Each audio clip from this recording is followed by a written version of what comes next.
Hi, my name's Phil. I like talking about politics, and in this video I'd like to discuss how another grand, boastful spending plan from Boris Johnson has come crashing down, as they all have, and as they always will continue to do so.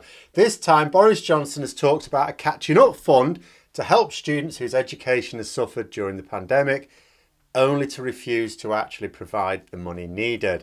But first, if you'd like to be notified of daily news in politics, please subscribe to the channel and click the bell notification icon. So Boris Johnson hired an Education Recovery Commission. Sir Kevin Collins led it a few months ago to come up with proposals for helping students catch up with lost education as a result of the pandemic. Now, bear in mind, there are two main ways in which kids lose out. First, the obvious one. Lockdowns mean hastily arranged remote sessions which teachers had to organise, no extra funding from the government. And as someone who was doing this myself, I can tell you there are a lot of ways in which you just cannot compensate for the classroom teaching experience that we've all trained and been experienced in. And as hard as everyone worked, it was still never going to be as good as pre-pandemic teaching and learning. And the second, often overlooked area of barriers to education were from isolating. So even if the schools and colleges were open again, students would occasionally be away from the classroom whilst isolating. Now again, from my experience, it was actually even worse for them under those conditions. It was harder to manage it remotely because when the entire class was remote, all my attention was on that. I was delivering the whole thing remotely.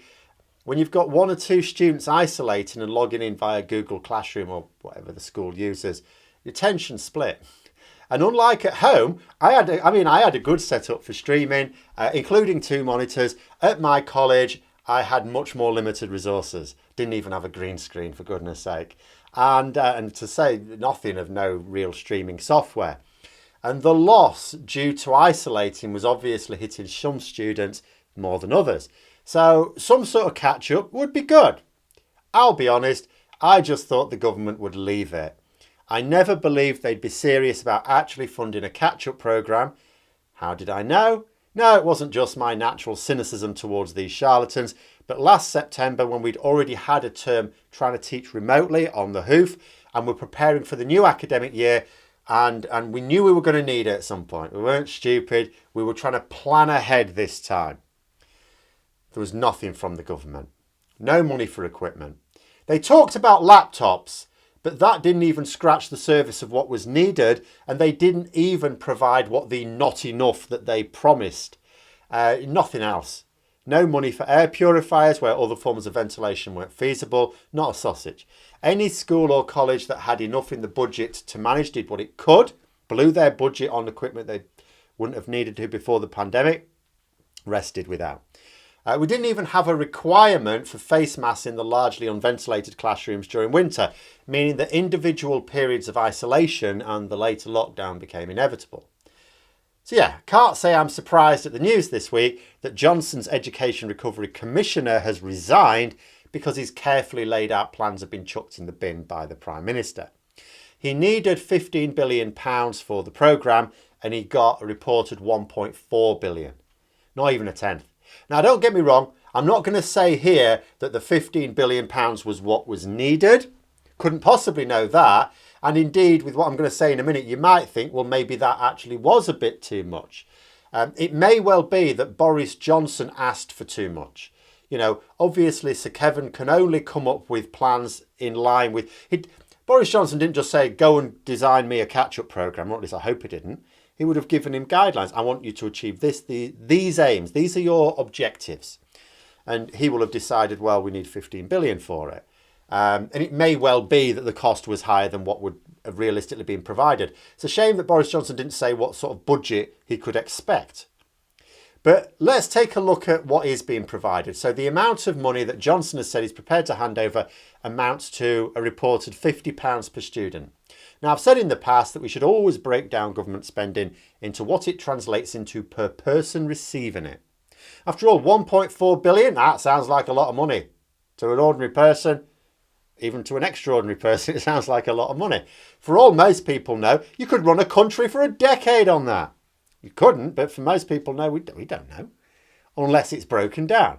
But, you know, you say £50 per student to catch up for all that missed time, and you know that sounds a bit unlikely. Even if all that money went into someone's wages, and there would be utility and other costs as well. But let's just say it all went into paying for the extra tuition. Now, that amounts to less than 6 hours of someone on minimum wage. And I think we'll have to assume the tutors are not going to be on minimum wage. It's about 2 hours worth of a teacher's part-time rate. Now, even if you talk about lumping a load together in a group, let's say 20, to maintain some pretense at social distancing still, and even then it needs to be a large classroom, that's still 40 hours maximum. 40 hours to compensate for the time lost. You having a laugh? And like I said, it won't be 40 hours. For the following reasons. One, the money is going to a private company, so they will cream off a massive chunk of profit before paying anyone with it at all. Secondly, it will have to include accommodation and utility costs. And third, it will also have to include other resources, printing, whatever else is required for the class activities. But that's one way of approaching this. We could then compare with what other countries are doing. People have been quick to point out comparisons with the United States and the Netherlands. The United States is also running a catch-up programme worth £1,600 per student. Well, that's 32 times as much for their students as ours. And even if you try and argue, well, the United States is wealthier than we are, even given their higher population size, the actual amount per student is 30 times as much. They're not 32 times as prosperous, not even with Brexit. And if that doesn't just tell you the difference in value that the UK is now placing on our children and your future pension earners, remember, when people talk about the pension they get and they've paid into that their lives, yeah, they have. But the pension you get when you get your pension, it's not your money.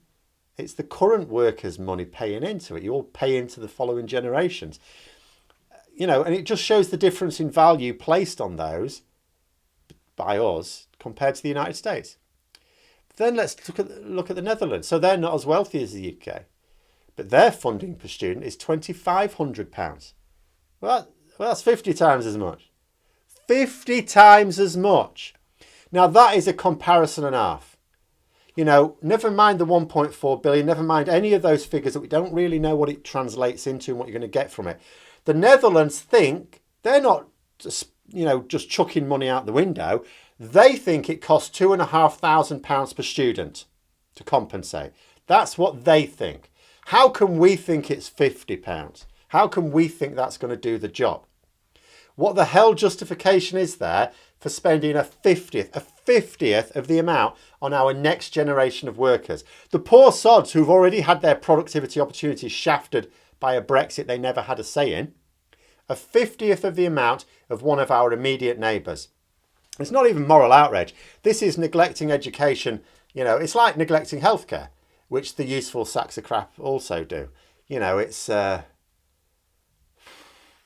You just don't make life less pleasant for those on the bottom rung of society when you do this. You harm society itself. Our prosperity is tied very strongly to the skills and health of our working population.